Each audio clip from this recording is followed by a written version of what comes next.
Hello, everyone, dear viewers of the channel. I am Halyna, the Guardian of Secrets, a researcher of mystical phenomena, and here with me is Vadym, a historian interested in folk culture. And it's a pleasure to be back, Halyna, especially as you hinted at a truly fascinating topic for today. I'm ready to delve into the depths of Ukrainian folklore, though perhaps with a slightly more grounded perspective than you might prefer. Oh, Vadym, you know my heart yearns for the magic in every corner of our ancient land. Today, we're embarking on a journey into the spiritual heart of our ancestors, Slavic totems. We'll explore the incredible power animals of Ukrainian folklore, the silent, majestic guides that shaped our beliefs and spirits for centuries. Silent, majestic guides, a wonderfully evocative phrase, Halyna. From a historical standpoint, the human connection to animals is certainly primal and universal. Early societies often identified with or even worshipped certain animals, seeing them as embodying specific traits or powers necessary for survival. It's an anthropological constant. Exactly. But for us, it was more than mere identification. These weren't just animals. They were reflections of the divine, vessels of ancient wisdom. Take the wolf, for instance, the Volk. In our traditions, the wolf isn't just a predator. It's a fierce guardian, a symbol of courage, freedom, and an indomitable spirit. Legends tell of warriors who believed their souls would transform into wolves, protecting their kin even after death. There are tales of volkolak, half-human, half-wolf beings who served as protectors of sacred places or avengers of injustice. The volkolak is a fantastic example of the human mind attempting to reconcile the wildness of nature with the order of society. While the image of a warrior transforming into a wolf is certainly powerful, historical records suggest the wolf's predatory nature was often a very real threat to livestock and even people. Its veneration, then, might stem from a desire to appease a formidable force, to understand and channel its strength rather than be its victim. The wolf pack's hierarchical structure could also have mirrored ancient tribal organizations, fostering a sense of kinship and shared purpose among warriors. But Vadym, even in that fear, there was respect. Our ancestors didn't just fear the wolf, they honored its untamed spirit. Farmers would leave offerings for wolves, not out of fear, but to show the balance of the forest, to show reverence. And let's not forget the protective amulets made from wolf teeth or claws, believed to imbue the wearer with courage and ward off evil. This wasn't just superstition, it was a deeply ingrained belief in transferring the animal's essence. This connection runs deep, echoing in our Cossack heritage, where the wolf was often a symbol of their fearless spirit. And the Cossacks, a fascinating blend of warrior culture and spiritual tradition, certainly embraced such symbolism. But we must also consider the practical aspects. Wolf pelts provided warmth, and their hunting prowess was undeniable. It's not a stretch to imagine that adopting the wolf as a totem was a way to internalize desirable qualities, swiftness, cunning, teamwork, that were vital for survival in warfare. The amulets, while carrying spiritual significance, might also have served as psychological anchors, boosting confidence in battle. Confidence is a form of magic, isn't it? When you truly believe, it becomes real. But let's move to another iconic totem, one whose presence truly grounds us to the land, the bear, Vedmid. The bear in our folklore is truly majestic, a symbol of strength, protection, and even rebirth. It's often associated with forests, healing, and ancient wisdom. Grandfathers would tell tales of the forest master, a benevolent bear spirit who guarded the woods and its creatures. The bear is indeed a compelling figure. Its hibernation cycle, disappearing into the earth and re-emerging in spring, naturally lent itself to powerful metaphors of death, rebirth, and renewal. Early bear cults, evidence of which can be found across various cultures, highlight this reverence.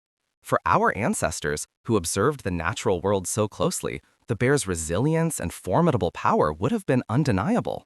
Its ability to find sustenance even in harsh conditions might have also inspired tales of wisdom and self-sufficiency. Yes, the rebirth aspect is profoundly spiritual. And consider the medicinal lore surrounding bears. Not just their fat for healing, but the belief that a bear's breath could cure ailments. This goes beyond mere practical application. It speaks to a sacred connection, a belief in the bear's innate healing energy bestowed by the earth itself. It's a powerful testament to how deeply our ancestors intertwined their lives with the rhythms of nature and its most powerful creatures. Absolutely. The medicinal uses of animal products are well documented across cultures, often with a mix of empirical observation and symbolic association. The idea of a bear's breath curing illness could be an extension of its perceived strength and vitality.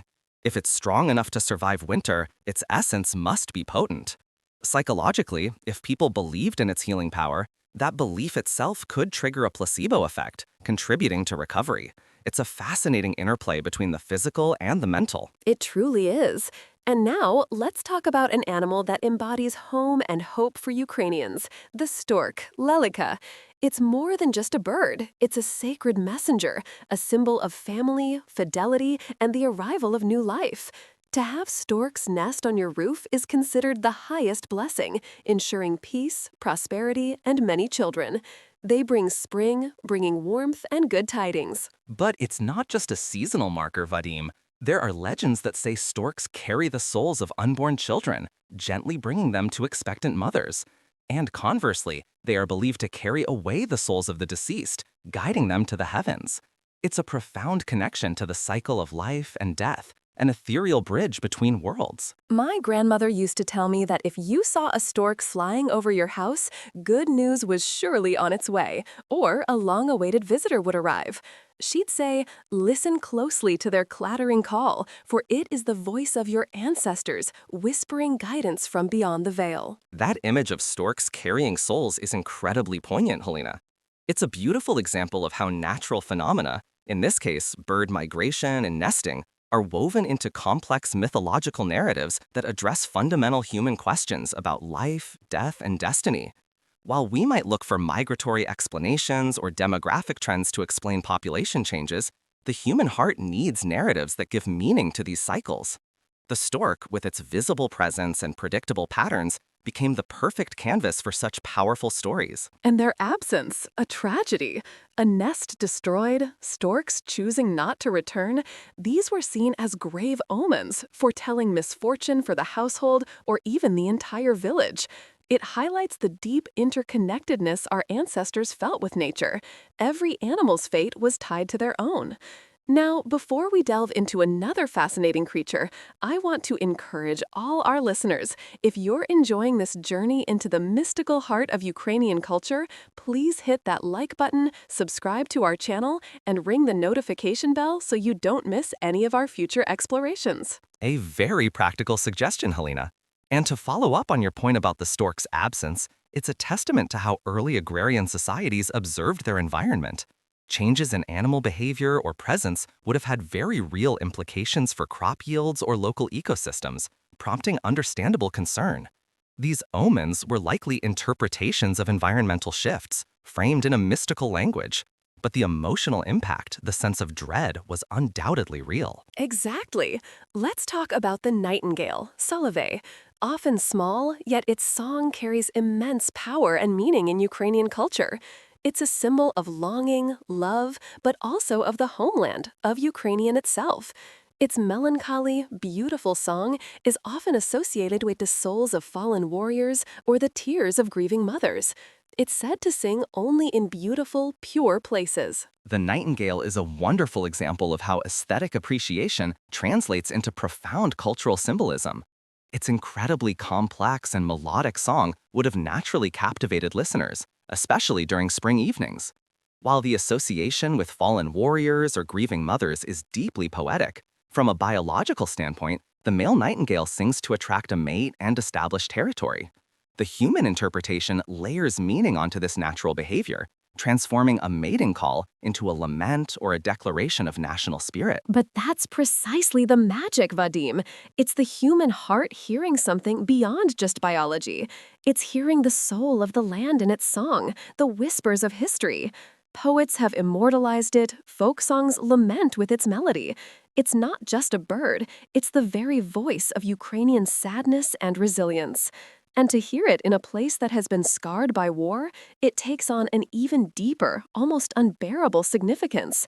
It reminds us that even in destruction, beauty and hope persist. That's a powerful point, Halyna.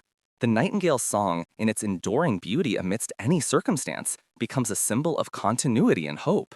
It's a testament to the human capacity to find solace and meaning even in adversity. The bird's ability to thrive and sing its heart despite external challenges serves as a natural metaphor for resilience. This is where symbolism transcends simple observation and truly shapes cultural identity and spirit. And that, my dear Vadym, brings us to our double conclusion today. On one hand, yes, many of these mystical connections can be traced back to logical observations, historical contexts, and psychological needs.